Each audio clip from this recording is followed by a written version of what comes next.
morning. This morning we're going to deal with the halakha of Ta'anit Ester. This Wednesday is going to be Ta'anit Ester.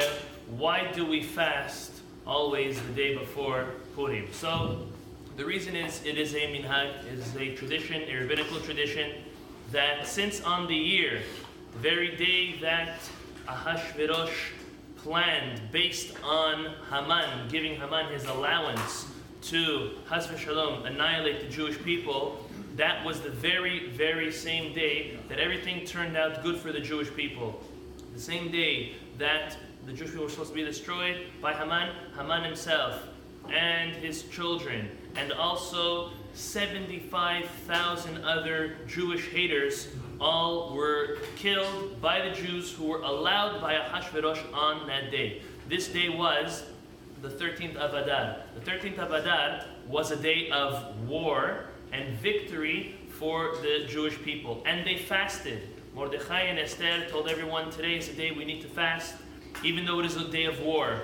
We see something similar by the war of Amalek. After the Jewish people emerged from the splitting of the sea and Amalek came to attack, Moshe Rabbeinu and others as well fasted on that day of war, because we understand as Jewish people that a day of war is not only a physical war, it is coming because of spiritual consequences, obviously. Connection with us and HaKadosh Baruch Hu. So their intention of fasting on the day of Yud Gimel Be'adar, on the 13th of Adar, was so HaKadosh Baruch Hu accepts their fast and accepts their teshuvah, and so he did, and it was a great day, a day of miracles for the Jewish people. And then the next day, the 14th, was where the whole world celebrated the victory, and since they asked for another day to kill more in Shushan, that's why in Shushan Habirah, in the capital city, as well as all walled cities like Yerushalayim, all have the next day as the day that they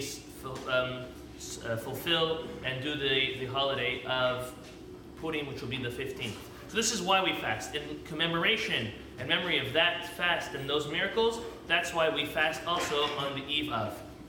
Now, the fast is a day fast. It's not a night fast. There's only 2 night fasts, meaning night today fast in our religion. The first is the Torah obligation, obviously only Yom Kippur, and the second is obviously rabbinical obligation, which is that of Tisha B'Av. All other fasts are day fasts, from morning to evening. This fast starts at 5:37 a.m., starting Wednesday morning, and it ends at 6:57 p.m. As we mentioned, we are not going to eat or drink after the fast until we read the Megillah. Unless someone is feeling sick or very, very weak, then they'd be able to have a little something to eat or to drink. But ideally, we should wait till the end of the reading of the Megillah before we actually eat. This fast is a little more lenient than the other fasts. We're going to, Zat Hashem, this afternoon, go through in detail what the laws of this fast are and how it is more lenient than our other fasts. This afternoon, Mincha Arvit is going to be at 6.